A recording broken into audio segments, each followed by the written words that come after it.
उसके लिए आभारी सर। आपके साथ दो साथी और हैं, जगदीश सेवक सर और शांतनु सर। आप नीट की, मेडिकल की और उसकी अच्छी इंजीनियरिंग की तैयारी करवाते हैं। मैं शिक्षा के क्षेत्र में सबसे पहले सरस्वती वंदना के लिए श्री मनोज व्यास से निवेदन करूंगा। गजाननं भूतगणाभिसेवितां समेतजम्बूफलचारुभक्षणं करुणा के आनंद में चतुर्थी का शब्द बोलें और हम सब आनंद के बाद उसे दीजिए। क्या यह सबके लिए उचित है? सद्भावना, भाईचारा और मित्रता बढ़ाती है। क्या यह सबके लिए लाभप्रद है? मैं अपनी जिम्मेदारी को और गहनता से स्वीकार करें। आज का ये कार्यक्रम Bikaner editor association of news portal तथा रोटरी क्लब बीकानेर रॉयल्स के इस एजुकेशन कॉन्क्लेव के तहत हम सब यहाँ पर एकत्र हुए हैं। मुझे ईश्वर ने अपना प्रतिनिधि बना करके यहाँ पर भेजा है और एक शिक्षक होना मेरे लिए गर्व और सम्मान का विषय है। और इस पूरे कार्यकाल में मैं शायद ये पहला अनुभव देख रहा हूँ जब मीडिया के साथियों ने भी ये तय किया है कि हम शिक्षा के क्षेत्र में शिक्षकों के साथ में मिलकर के शिक्षा की बेहतरी के लिए क्या कर सकते हैं, ये साझा प्रयास। इसलिए मेरे पूरे शिक्षक समाज की तरफ से मीडिया को भी मैं साधुवाद देता हूँ, धन्यवाद देता हूँ कि इंसान को इंसान बनाने का जज्बा सिर्फ शिक्षा देती है और एक शिक्षक ईश्वर का प्रतिनिधि होने के नाते कुछ विशेष जिम्मेदारियों को अपने कंधों पर लेता है। और जब शिक्षा की स्थिति ही दयनीय हो जाए, जो कि आजकल है, सोचना पड़ेगा शिक्षा व्यवसायी बन गए। संस्कार धीरे धीरे गायब होते जा रहे हैं। शिक्षा तो मायने किताबें और मार्कशीट, परिवार के साथ जुड़ाव नहीं, सामाजिक जिम्मेदारी कहीं ना कहीं पर क्षीण होती जा रही है। शिक्षकों का स्तर गिरता जा रहा है। हमारी शिक्षा किस दिशा में जा रही है? और गर्मामय उपस्थिति में इस चर्चा के लिए है कि आज हमारी शिक्षा किस दिशा में जा रही है। एक शिक्षक को तकलीफ क्या होती है, एक विद्यार्थी को तकलीफ क्या होती है, विद्यार्थी को क्या करना है, शिक्षक को क्या करना है, और सबसे बड़ी बात समाज को क्या करना है। जब हमारे पास में आता है तो वो किसी एग्जाम को पास करने नहीं आता, 2-3 महीने की, साल भर की शिक्षा लेने के लिए नहीं आता, वो जीवन भर के लिए हमारे पास में आता है। और उस बच्चे के व्यक्तित्व का हर पहलू हमारी जिम्मेदारी है। तो मैं एक बेहतरीन कार्यक्रम यहाँ पर हो रहा है और आप सबकी शानदार उपस्थिति से मैं ये विश्वास करता हूँ कि यहाँ से जो बात निकलेगी वो सरकार तक जाएगी, और नहीं जाएगी तो हम भेजेंगे। हम जनप्रतिनिधियों को ये बताएंगे कि हम चाहते क्या हैं। हम जनप्रतिनिधियों को ये बताएंगे कि हमारे शहर का युवा क्या चाहता है, शिक्षा क्या होगी। तो अगर सरकार सुनेगी तो बहुत अच्छी बात है, नहीं तो हम सुनवाना भी जानते हैं। हम जनप्रतिनिधियों को बुलाएंगे और उनकी जिम्मेदारी यहाँ पर आयत करेंगे कि आप वहाँ देश की सबसे बड़ी पंचायत में बैठे हैं, हमारे प्रदेश की सबसे बड़ी पंचायत में बैठे हैं, तो हमारे युवाओं के लिए क्या कर रहे हैं। आपकी आवाज़ पूरे बीकानेर के युवाओं की आवाज़ होगी। विश्वास करिए उसमें बहुत ताकत होगी। इसलिए खुल के बोले। कुमार मोदी, शांति विद्या निकेतन, शीतला गेट के बाद बीकानेर। मैं करीब 35 साल से शिक्षा का कार्य कर रहे हैं। समाज को राह दिखाने में, समाज जहाँ भी अपनी राह से थोड़ा सा पथभ्रष्ट होता है, आप उसको लाइन से लाने का काम करते हो। शायद हमसे ज़्यादा महत्वपूर्ण काम आप कर रहे हो। हमारे पास तो एक सीमित क्षेत्र है और आपके पास समाज, संपूर्ण समाज को आप राह दिखाते हो।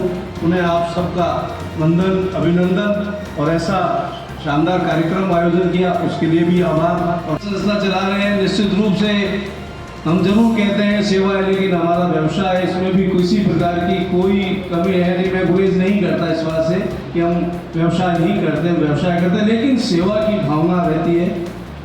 आप लोग निश्चित रूप से हमें जो कमियां हैं आप उनको उजागर करिए। लेकिन ये निजी शिक्षण संस्थाएं, आपको बताऊं कि 5,000 से लेके मैक्सिमम 15,000 रुपये तक की शिक्षा दे दी। 15,000, बहुत कम ऐसी संस्थाएं जो 25,000, 30,000, 50,000, लाख, 2 लाख रुपए दे दिए। सभी पत्रकारों को मैं आपकी शक्ति याद दिलाना चाहता हूँ। पिछले साल 26 जनवरी 2023 को हमारे यहाँ पे वार्षिकोत्सव था और जनप्रतिनिधि आए हुए थे। प्रकाश चंद जी सांसुखा साहब जो यहाँ पे विराजमान हैं, आदर्श पत्रकार हैं।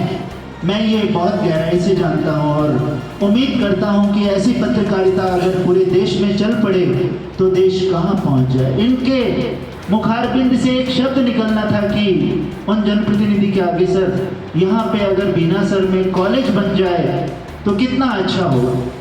जाकर पाते, बहुत से बच्चे ऐसे हैं जो पढ़ने में असमर्थ है, उनकी पारिवारिक स्थिति, आर्थिक स्थिति ऐसी नहीं है, तो उन सब के लिए क्या किया जा सकता है। सरकार के द्वारा जो व्यवस्था है वो हम सब पता है, 12th तक की एजुकेशन फ्री है, लेकिन आफ्टर 12th क्या करें। नीट करें, IIT JEE करें, जोनी सर भी बैठे हैं यहाँ पर, कंपटीशन की तैयारी करें, कहाँ करें, कैसे करें, कौन उसको हेल्प करे। और कभी कोई द्रोणाचार्य मिल जाएगा तो फिर किया कराया उसका सिखा हुआ फिर अंगूठा लेके रवाना, जीरो हो जाएगा वो। तो उनके लिए बात की जानी चाहिए। सरकार की एक योजना, उन एकलव्यों का थोड़ा ध्यान रखें। हर क्षेत्र में, हर स्कूल वाले भी बैठे हैं, कोचिंग वाले भी हैं, मैं भी आया हूँ, सर है, उनका ध्यान रखें। और उनका ध्यान रखेंगे ना, क्योंकि कर्ण, अर्जुन और दुर्योधन को पढ़ने के लिए आपकी कोई सहायता नहीं चाहिए। वो द्रोणाचार्य ढूंढ लाएंगे, नहीं ढूंढ लाएंगे तो खरीद के ले आएंगे। एकलव्य की क्षमता ये नहीं है। उन एकलव्यों की बात अगर आप करेंगे तो मुझे भी खुशी होगी, बीकानेर के हर उस आर्थिक रूप से पिछड़े बच्चे को भी खुशी होगी। बहुत बहुत धन्यवाद। से धर्म और धर्म से सुख, लेकिन अब आज की डेट में हो गया है, विद्या तो मिल रही है और विद्या से डायरेक्ट धन मिल रहा है, उसके बीच की जो बाकी चीज़ें हैं वो सब गायब हो गई है। ना तो विनय दिख रहा है, ना धर्म तो आगे पीछे ही नहीं दिख रहा है कहीं, और धर्म नहीं तो फिर वो सुख तो दूर की बात है, सब एंजाइटी, डिप्रेशन, BP, शुगर यही दिख रहा है और तो कुछ दिख नहीं रहा है। तो जो एक शिक्षा किताबों से बाहर निकले और को करिकुलर एक्टिविटीज़ के माध्यम से ओवरऑल पर्सनैलिटी डेवलपमेंट हो। हमारे बीच में दादाजी भी हैं। दादाजी समय 3 मिनट का ही मुकर्रर है, प्लीज। नमस्कार सभी साथियों से, मैं सुरेंद्र डागा, अब हम इंग्लिश एकेडमी का संचालक और बीकानेर स्कूल शिक्षा परिवार का जिलाध्यक्ष। अभी वर्तमान में जितनी भी स्कूल संस्थाएं चल रही है, नो डाउट मैं भी एक स्कूल संस्था चला रहा हूँ, तो कहीं ना कहीं व्यवसाय की दृष्टि से हम लोग सोच रहे हैं और हो भी रहा है। यदि इसके साथ साथ में स्किल डेवलपमेंट के लिए सारा मीडिया जगत और स्कूल जगत यदि लग जाए तो निश्चित रूप से नई एजुकेशन पॉलिसी में कुछ काम हो सकता है। हमने भी नवाचार के लिए गत वर्ष 25वां वर्ष सेलिब्रेट किया था। 25 कार्यक्रमों के माध्यम से हमने अपना वर्ल्ड रिकॉर्ड बनाया था। यदि ऐसे नवाचार के लिए कभी भी हमारी जरूरत होगी, हम उसके लिए सहयोग करने को तैयार हैं। आज भी हमारे स्कूल में 65 स्टूडेंट्स फ्री पढ़ रहे हैं। आप लोगों के भी संपर्क में ऐसा कोई भी विद्यार्थी है जिनकी आर्थिक स्थिति से डाउन है, इंग्लिश मीडियम में पढ़ना चाहता है, आप में से 2 जनों की रिकमेंड करने के आधार पर हम उनको फ्री पढ़ाने के लिए तैयार हैं। ओम आनंद।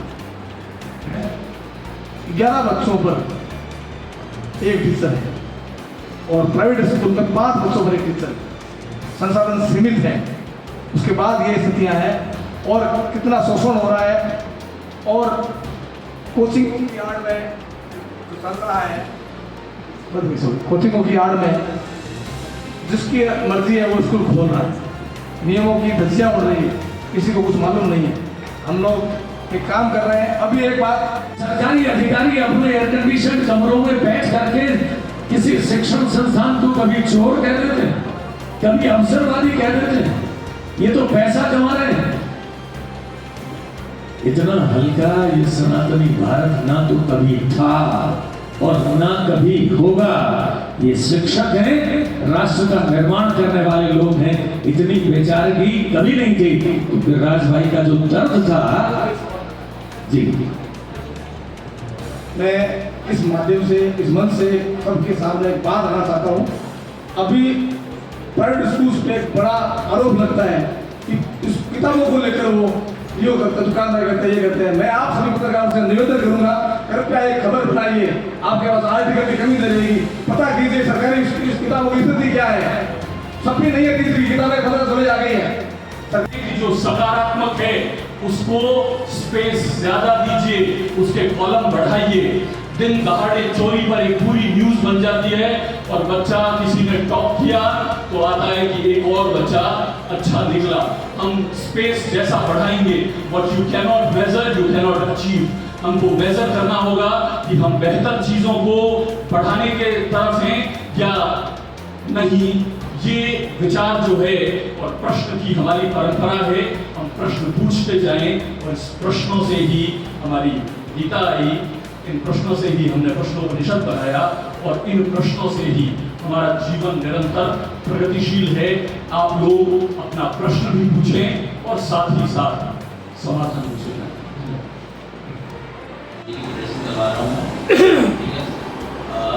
थोड़ी सी बात इस मैटर में मैं बोलना चाहूँगा कि एक बात रखना चाहूँगा कि जो अपना कॉम्पिटिशन का फिलहाल हम जानते हैं कि कॉम्पिटिशन जो है वो इस तरह से हावी हो रहा है एजुकेशन के अंदर, स्पेशली के अंदर। तो मेरा बस मीडिया से यही है कि मैसेज गवर्नमेंट के लिए पहुँचाएँ कि बच्चों का जो स्कूलिंग प्रोग्राम है या जो मतलब कि फाउंडेशन की जो प्रिपरेशन है उसमें कुछ इस तरह से मॉडिफिकेशन करें कि बच्चा जो है अपनी फाउंडेशन से ही क्या हो जाए, मेंटली स्ट्रॉन्ग हो जाए। जैसे कि अपने सिलेबस में वो मेंटल एबिलिटी या रीजनिंग वगैरह को इन्वॉल्व कर सके, ठीक है। और बच्चा जो अपन ये मानते हैं कि बच्चे अगर छोटी एज के अंदर अगर उसको जिस तरीके से हम डाल सकते हैं बच्चा उसी मोड में ही आगे बढ़ेगा। जनाब इसके लिए हम जैसे एग्जाम्पल लेते हैं हाँ करना चाहिए, शिक्षण संस्थानों से मिल करके बात करें और सरकार अपने फैसले तोड़ने से पहले उनकी तकलीफों को भी जाने। और जो वैचारिक प्रदूषण अब तक शिक्षा के नाम पर हमारे छात्रों तक पहुंच रहा है, ये हमारी जिम्मेदारी है कि उस वैचारिक प्रदूषण से हम बचाएं। इसके अलावा जो दूसरे विचार हैं, जॉनी सर, प्राइम मिनिस्टर,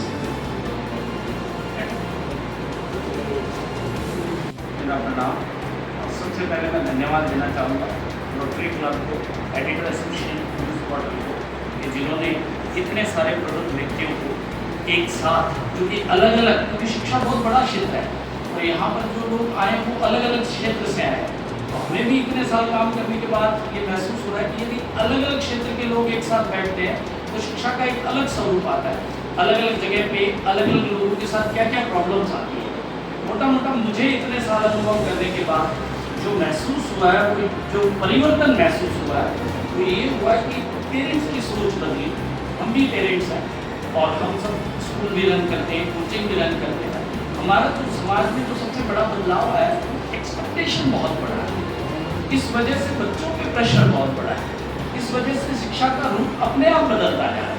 यदि हम अपने थोड़े एक्सपेक्टेशन कॉलम को थोड़ा सा सेट कर लें कि भाई बच्चे की प्रतिभा को समझे, उसके डायरेक्शन को समझे और उस हिसाब से उसको शिक्षा की तरफ डाइवर्ट करें। एक ही साइड, एक ही तरफ, एक ही जैसा व्यवहार, ना तो बच्चों को प्रॉपर शिक्षा दे पा रहा है, ना ही बल्कि हम उनको केवल एक तरीके से ट्रेंड कर रहे हैं। और उसके पीछे हमारा एक मकसद है कि येन केन करके सोसाइटी में हमारा नाम हो जाए, येन केन करके हमारे बच्चे के पास बहुत सारा पैसा इकट्ठा हो जाए। ये दो बड़े गोल हैं। नहीं कर रहे, कोई बड़ा कोचिंग भी रन नहीं कर रहे तो हमारे पास बच्चों के पास बैठने के लिए बहुत टाइम होता है। पढ़ाते पढ़ाते बच्चे हमसे बहुत सारी चीज़ें शेयर करते हैं। तो जो शिक्षा है ना, कईयों के लिए बोझ बन गई है, तो वो उस फॉर्मेट में नहीं आ रहा और मैक्सिमम बच्चा इस वजह से डाइवर्ट हो रहा है। तो आप देख लीजिए किसी भी कॉलेज का, किसी भी जगह का बच्चा जो वो ड्रग्स की तरफ डाइवर्ट है, जो वो जो है दूसरी चीज़ों की तरफ डाइवर्ट है, क्योंकि शिक्षा पूरी तरह से काम नहीं कर पा रही। और वो नहीं कर पा रही इसलिए नहीं कि पॉलिसी में बहुत ज़्यादा कमी है, पॉलिसी में नहीं है, वो पॉलिसी अप्लाई प्रॉपर नहीं हो पा रही। और वो इसीलिए नहीं अप्लाई हो पा रही क्योंकि एक्सपेक्टेशन हर जगह, हर व्यक्ति को हर तरह से एक्सपेक्टेशन। और दो ही बड़े सेक्टर हैं, एक सोसाइटी में नाम और दूसरा सबसे बड़ा पैसा है। तो उस वजह से कोचिंग भी उस तरीके से डाइवर्ट हो जाता है। वो क्या करे, उसके पास कोई इलाज नहीं। बच्चा पहले से ही, पेरेंट भी प्रेशर डाल रहा है कि सर होना ही चाहिए बच्चे का सिलेक्शन, आप कुछ भी करो, कैसे भी हो जाए। अब वो कैसे तो कैसे होगा। मेरे पास अगर अभी के अराउंड आस पास में हर जगह जो भी है, हम सब जितने भी लोग बैठे हैं, हम सबसे पहले कोशिश करते हैं कि हम एक दूसरे को बोलने की कोशिश करते हैं कि हम प्रेशर ना दें वगैरह वगैरह। पर सबसे पहला जो है कि नोटिस करें कि एक बच्चा जब 5-6 साल का होता है तो कहता है पापा मैं दुनिया बदल दूँगा, मैं सब कुछ कर दूँगा, इस पूरे सिस्टम को बदल दूँगा, सब कुछ कर दूँगा। और उसका जो कॉन्फिडेंस होता है ज़्यादा होता है। और धीरे धीरे वो बड़ा होता है, फिर वो कहता है मैं मेरा घर बदल दूंगा। फिर वो बड़ा होता है, मैं और तो कुछ नहीं, बस मेरे जो पार्टनर है मैं शायद उसको बदल दूंगा। फिर और बड़ा होता है और फिर उसको ये समझ में आता है कि मैं मेरे खुद को बदल लेता हूँ, वही ज़्यादा बेटर है, क्योंकि और ये उसको जब तक समझ में आता है जितने उसकी ज़िंदगी पूरी लगभग निकल चुकी होती है। तो मेरा उससे सबसे पहला क्वेश्चन ये ना करें आप क्या कर रहे हैं, ये प्रेशर का सबसे बड़ा कारण होता है, क्योंकि वो कुछ भी कर सकता था, उसने सोचा भी नहीं अभी तक क्या करना, और हो सकता है उसके पास असीम सीमा आगे आने वाले टाइम पे बहुत ऐसी अपॉर्चुनिटी हो जो वो सोच सकता था। जबरदस्ती समय से पहले सोसाइटी के प्रेशर ने उसके अंदर एक दिमाग में एक ट्रिगर कर दिया कि नहीं मुझे कुछ करना है। शायद वो और बहुत बेहतरीन चीजें कर सकता था अपने आने वाली लाइफ में, लेकिन हमें सबसे पहला एक बदलाव जब वहाँ पे आता है पहले उसको बहुत ग्लैमराइज एडवर्टाइजमेंट दिखाया जाता है, फिर वो वहाँ पे आता है 1-2 साल बाद उसको लगता है कि ये चीज़ या तो मेरे काम की नहीं है या मैं जो सोच के आया था वैसे टीचर ही नहीं है, लेकिन तब तक वो 15-20 लाख रुपए के उस जंजाल में फंस चुका होता है। और मैंने उनसे पूछा उसके बाद क्या रिजल्ट होता है, तो उन्होंने बोला कि मुश्किल से 1% रिजल्ट भी नहीं होता है, कि ज़्यादातर बच्चे अपने तो किसी दूसरे काम में रहते हैं उस फील्ड में मात्र 1% लोग ही शायद करते होंगे। तो बन जाए, BA पढ़ा हो तो कभी वो किसान बन जाए, और 10वीं पढ़ा हो क्या पता अमेरिका चला जाए, कुछ भी हो सकता है, बस उसको सोचना सिखाना जरूरी है। Thank you. शिक्षा को बेटर करने के लिए, लेकिन जो प्रॉब्लम हम लोग बेसिकली 10+2 के बाद में जो लोग होते हैं उनसे डील करते हैं, इसलिए 10+2 तक का एक्सपीरियंस हम लोग शेयर नहीं कर सकते। 10+2 के बाद में जो हम लोगों को प्रॉब्लम आती है वो एक तो आती है कि जो पर्सन कुछ करने के लिए आ रहा है, जैसे उसने मान लो कि देखा कि हमें ये प्रोग्राम दिखा आपका और हम इस प्रोग्राम को अटेंड करना चाहते हैं, लेकिन उनको ये पता नहीं कि ये प्रोग्राम क्यों अटेंड करना है हम लोगों को, बस उनको ऐसा लगता है कि ये प्रोग्राम अटेंड करने से हमारी जॉब लग जाएगी, तो हम दवाई जाएं तो वो एक्सप्लोर कर पाएंगे उस फील्ड को और उसको बेटर जान पाएंगे। ये गाँव से निकले, लेकिन हमारे क्या है कि देश की शिक्षा नीति कुछ ऐसी है कि छोटे बच्चे हैं उनके तो इतना बड़ा ट्रक की तरह बसता है, और जब कॉलेज पहुँचते तो वो एक कॉपी ले जाने की मुनासिब नहीं समझता है। यानी कि छोटे बच्चे को तो होना चाहिए, बैग होना ही नहीं चाहिए। मैं तो कहता हूँ एक्टिविटी बेस्ड लर्निंग, हम कहने को तो ये चीज़ें कहते हैं, सरकार भी कहती है, बड़े बड़े शिक्षाविद भी कहते हैं, लेकिन लागू कहीं पर मुझे दिखाई नहीं देती है, क्योंकि बड़ा भैया तो कहा भैया जैसे पेड़ खजूर, यहाँ पर आग जल रही है और ऊपर खिचड़ी पक रही है। आपके पास अपनी बात अभी चाहूँगी मैं कि सविता अग्रवाल नारक देसर में वर्तमान में मैं प्रधानाचार्य की पद पर हूँ। उससे पहले बोला है कि मैं 4 साल अतिरिक्त ब्लॉक शिक्षा अधिकारी के रूप में कार्य कर चुकी हूँ। थोड़ा सा आपने बोला तो मैं रह नहीं पाई, इसलिए मैंने बीच में बोला। माना मैंने बहुत सी कमियां हैं, चक्रवर्ती जी की बात से मैं उठाऊंगी संस्कार। उन्होंने 4 पॉइंट बोले थे, 3 की बात मैं नहीं करूँगी, संस्कारों की बात करूँगी। जॉनी सर ने जो बोला था कि हर कोई बच्चा हर कुछ नहीं बन सकता, इस बात को स्वीकार करना चाहिए। इसके अलावा एक बात कहूँगी, आत्मविश्वास। आज बच्चों में या तो है अति आत्मविश्वास और या फिर है लैक ऑफ कॉन्फिडेंस, और अति सर्वत्र वर्जित। दोनों ही स्थिति में अति बुरी है। बात करते हैं हम विद्यालयों की, कहीं कुछ हमारी जो कर्मठता है उसमें भी कमी है, जो हम प्रतिदिन उसका निरीक्षण करते हैं, लेकिन कई व्यवस्था ऐसी हैं जिनको पूर्णतः उन बातों को जागर, साथी जो हमारे विद्यालय में उन्हीं के साथ मिलजुल कर काम कर रहे हैं। कई साथी बहुत अच्छे से कार्य करते हैं। आपने जैसे कहा बस्ते का वो अपने राजकीय विद्यालयों में तो तुलनात्मक रूप से निजी विद्यालयों की, मेरा बेटा भी BBS में पढ़ा हुआ है, अभी 12 के साथ ऐसा हो रहा है। या आप देखिए, मीडिया तो हमेशा अपना पर्सपेक्टिव कभी नहीं देता है। मीडिया सीधे मीडिया आप बात कहते हैं, आपकी बात को कहने का जरिया बनता है, या जो मीडिया को सही या गलत लगता है उसे कहता है। मैं चूंकि एक B.Ed कॉलेज से आती हूँ और जहाँ पर हम शिक्षकों को तैयार करने का कार्य हम लोग करते हैं। अब जब हम बात ये कह रहे हैं कि सरकार ने ये किया या सरकार ने वो किया, देखिए सबसे पहले प्रेशर क्रिएट करने वाले हम खुद हैं। हम अपने घरों तक में प्रेशर क्रिएट करते हैं। जब सरकार CCE लेकर आई थी, कंटिन्यूअस एंड कॉम्प्रिहेंसिव इवैल्यूएशन को लेकर आई, CCA को लेकर आने का कारण ये था कि बच्चे जो थे उस समय बहुत सारे जो ऐसी हरकतें कर रहे थे जो अभी भी चल रही है, सुसाइडल अटेम्प्ट्स अभी भी चल रहे हैं, तभी भी बच्चे इस तरह की चीज़ों में पड़े। तो गवर्नमेंट ने सीसी को इंट्रोड्यूस किया, और सीसी को इंट्रोड्यूस करने का कारण ये था कि जितने पेरेंट्स हैं वो भी इस बात को समझें कि अपने बच्चे को प्रेशराइज न करें। असाइनमेंट है तो बच्चे पर दबाव बनाने में केवल एक व्यक्ति का हाथ नहीं है, स्कूल का भी हाथ है, शिक्षक का भी हाथ है, और उसके बाद में पेरेंट्स का भी हाथ है जो ये मान लेता है कि मेरा बच्चा ये नहीं कर सकता। हम अपने धन्यवाद। Thank you ma'am. और एक निश्चित तौर पर बड़ा ज्वलंत मुद्दा आपने उठाया, और एक बहुत हल्की सी लाइन है, क्या हम बच्चे पर वास्तव में अत्याचार करके प्रेशर बना रहे हैं, या उसकी जिंदगी को बेहतर बनाने के लिए अनुशासित बनाने की कोशिश कर रहे हैं? जिम्मेदारी तो उठानी पड़ेगी, बच्चे को तैयार करना, लेकिन हमारे काम करने के तरीके में कुछ ऐसा माधुर्य हो जिससे बच्चे की जिंदगी भी बने और वो प्रेशराइज्ड भी फील न करे। पेरेंट्स को बताना, बच्चों को बताना। बच्चों को कोई आता है उनके दोस्त बोलने देखिए चल वो सब। सबसे बड़ी जो दिक्कत मैंने यहाँ पे शहर में जो फेस करी है, व्यासपुरानी साइड ज़्यादा एजुकेटेड पेरेंट्स है, सगड़वा डीलिंग है, पर इधर जो मैंने फेस किया है यहाँ पे आने के बाद बीकानेर में, पहले मैं जयपुर में था, सब जगह देखा हुआ मैंने। यहाँ पे जो सबसे बड़ी दिक्कत आती है, पेरेंट्स को नहीं पता कि बच्चों को आगे कराना क्या है। अभी मैं बोल रहे थे सुसाइड अटेम्प्ट करते हैं, उनके पेरेंट्स डाल देते हैं किसी के कहने पर नीट में, फिर वो बच्चा उस एजुकेशनल इंस्टीट्यूशन की कई पेरेंट्स अपने पेरेंट्स होने की जिम्मेदारी से भाग तो नहीं रहे, सोचना पड़ेगा। शायद 2-3 चीजें मिलके किसी चीज का समाधान हो सकता है। सबसे बड़ी बात तो बिल्कुल